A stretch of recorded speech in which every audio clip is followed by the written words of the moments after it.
Hallo julle en welkom by ons derde video, waar ons vandag so vinnig gaan praat oor genres in die Bybel.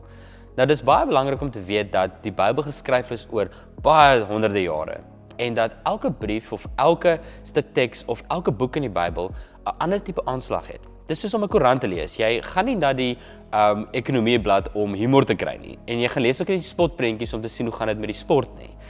So ook in die Bybel klomp verskillende genres. Psalms is baie keer gedigte en liedere. So om dit te lees asof dit 'n stuk geskiedenis is eintlik baie onverantwoordelik. Om te gaan kyk na iets soos Jona, en ek dink dit is 'n baie goeie voorbeeld, is nie om jou geloof te fundeer daarop dat God is groot en goed omdat hy 'n vis kon gestuur het wat 'n man heel kon insluk en vir 3 dae in sy maag kon hou nie. Ek dink nie regtig dit is moontlik nie. Maar as ek dieper kyk na Jona, sal mens agterkom dat dit 'n gedig is. Eintlik 'n satiriese gedig. En Jona is so mooi aangesit waar dit in 4 dele opgedeel is, waar deel 1 presies rym met deel 4 en deel 2 en 3 ook dieselfde paar rym gebruik. En wanneer ons hierdie gedig op so 'n manier lees en ons Jona sien as 'n satire is 'n tipe van 'n kommentaar op die tyd of 'n kommentaar op hoe die mens se hart werk wanneer God ons stuur, dan kom ons by 'n baie dieper betekenis uit. En dis wat ons bedoel as ons sê ons lees die Bybel verantwoordelik en ons laat die Heilige Gees toe om ook met ons te werk. Dat aan die een kant kan jy Jona sien as 'n mooi verhaal oor God wat groot en sterk is deur 'n vis te stuur om iemand in te sluk. Maar daar's soveel meer tot dit.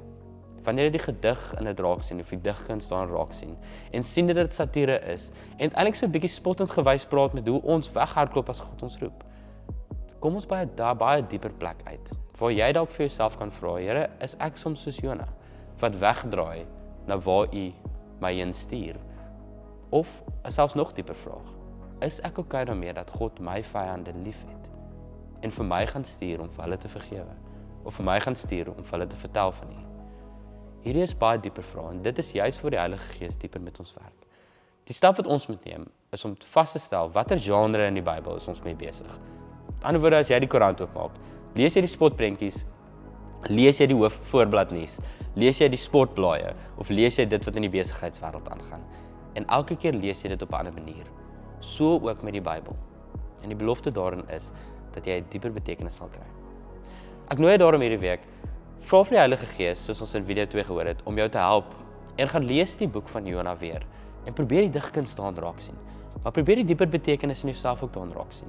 Wetend dat dit 'n gedig is, wetend dat dit eintlik 'n satire is en so bietjie sien-nie-tergend gaan oor wie ons as mens is wanneer God ons roep. Ek nooi jou om daai vrae te vra en die Heilige Gees te vra om jou te lei ook daarin.